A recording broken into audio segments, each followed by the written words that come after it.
Well, good morning, everyone. Came to an area not far from where I was yesterday, kind of in the afternoon. And the good news is that I have that photo from yesterday that I scouted out, and hopefully if the conditions are pretty good today, I'll be able to shoot that in the afternoon. All I really need for that is just blue skies. Clouds would kind of kill the light a little bit. And there's a little bit of clouds up there right now, but I think they're supposed to clear out a little bit as the day goes on, so we'll see on that. But now I'm spending some time wandering along the washes here and trying to find some interesting subjects to work with. So we'll see if anything catches my eye. But it's so nice out here this morning. A little chill in the air. And I will appreciate that for as long as I have it, because I know it's going to be a hot one today.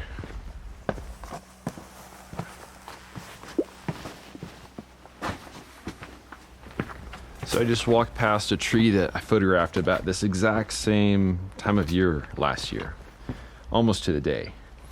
And last year, that tree was vibrant, really strong red leaves, really full of leaves. But now as I walk past it, the leaves are a little thin. They're also a little bit more faded, not quite as brilliant of red. And it's interesting because the other trees that are near that tree have not yet peaked. And some of these other trees here that I'm walking past right now, lots of green on there. So it's a mixed bag every year. And I think that's one of the fascinating things about shooting fall. Because things kind of progress on their own schedule. And just because you see one thing one year doesn't mean you're going to see that same thing the next year. And that's really what I'm out here today, just trying to see how things have changed and see if there's any potential that I didn't even realize last year. So always so nice just cruising through these washes.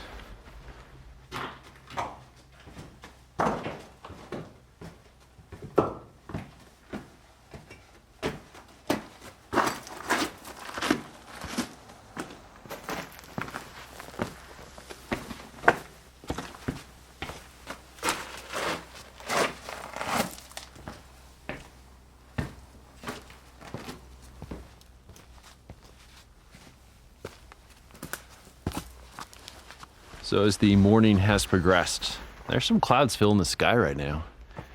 It's supposed to be mostly sunny today, but at least the good side about having all these clouds is, I don't have the super crazy awesome light, so I don't feel bad that I don't have a subject to shoot. But I've been out here scouting and found something kind of cool. So you look back over my shoulder there, you see this really cool looking maple tree. It's got so many different colors on it. It's got green, got yellow, it's got sort of a pinkish red, some sort of light orange colors as well. And it's also set against a nice sandstone wall. And there's some kind of purpley brown tones in there. So it really is quite beautiful. Now the foreground is really chaotic. But chaos can actually look kind of nice. So I've just been staring at the scene and trying to see if I can find a composition for it. And also see if I can find what time of day would be best to shoot it. And I have a feeling that if it wasn't cloudy right now, this would actually be a pretty good time to shoot it. So I have to kind of keep an eye on the sky and see if these clear out. Because at some point, this will fall into direct sunlight as the sun moves. But pretty cool to find. And I would love to be able to photograph this. And this is just kind of the part of the process of just wandering around, looking for subjects, trying to figure out when they'll look best, trying to figure out when the light will be best, and formulate a plan. But I took a bunch of pictures of this with my iPhone just so I can kind of experiment with some different compositions and figure out where to put the camera. And keep an eye on the sky here, but till then, I'll keep wandering around and see if I can find anything else that catches my attention.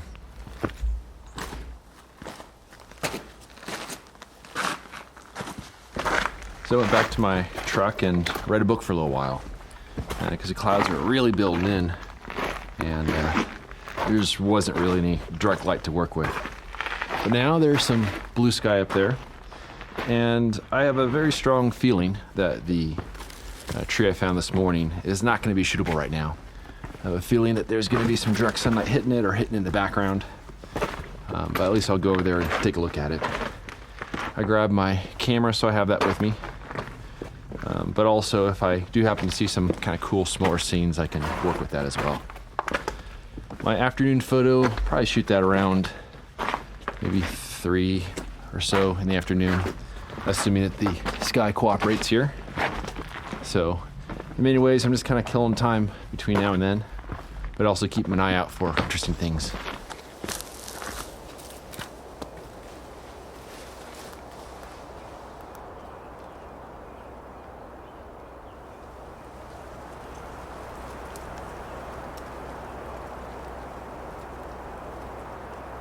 So I went ahead and found a composition, which is kind of cool.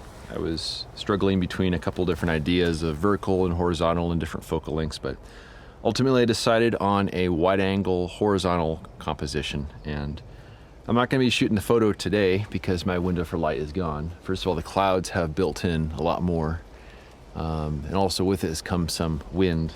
But also I did learn that right about at noon is when this area falls into direct sunlight. So if I do have some really nice conditions tomorrow, I have to be here before then so I can shoot it before it is in direct sunlight here. But I'm going to talk you through the composition I've kind of scattered out here, and hopefully I'll be able to make a photo with this in the days to come.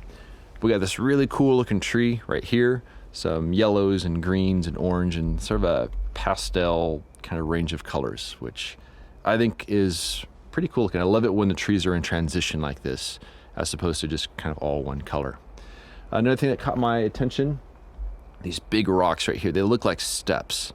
And I think that's important to sort of visually lead you into the photo. So I wanted to include those, which really meant a horizontal composition to kind of nicely frame the tree there, but also to show those.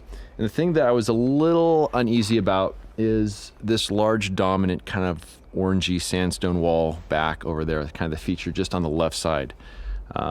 It does dominate the composition quite a bit. But that being said, it does balance the tree over here on this side. So I think it actually works. It kind of protects the left edge of the composition there. So I was happy to find something that works. I just kind of noted where my tripod is, and so I can set up something similar when I do have some nice conditions. But yeah, these clouds are building in again, which I really do hope the blue sky emerges once again, because I really would like to shoot that photo this afternoon that I found yesterday. So, but we'll see on that. I'll keep my fingers crossed for some good conditions. But in the meantime, I'll get my camera packed up and start wandering again and see what else I could find. The clouds were quite persistent that afternoon, and they didn't seem to be in much of a hurry. The light was flat, so I decided to hold off on my afternoon subject and instead return to camp. Once on the road, it became apparent that the clouds were being generated by the topography itself, causing them to hover in place rather than moving in any particular direction. On my way back to camp, I saw a bicyclist in need of a shuttle through the mile-long tunnel. I offered him my bike rack and we were on our way. As it turns out, he too was from San Diego, but that wasn't the only thing we had in common. Much like the bicycle I brought on this trip, his bike was also down to just 3 speeds. After dropping him off at the visitor center, I hopped on my own bike, then made the 16-mile round trip to the end of the main canyon. By then the sky was clear and the conditions were absolutely beautiful. There was something so rewarding about venturing into the main canyon on a bicycle. It allowed me to see the area from a much different perspective. I was surprised to see how much fall color was already showing in the main canyon. The maples and box elder trees were dressed in vibrant reds and yellows, and the cottonwoods remained mostly green, though some of the upper branches showed hints of color. Although it was still a bit early for color in the main canyon, certain areas were already quite shootable. I look forward to finding some great subjects in the days to come.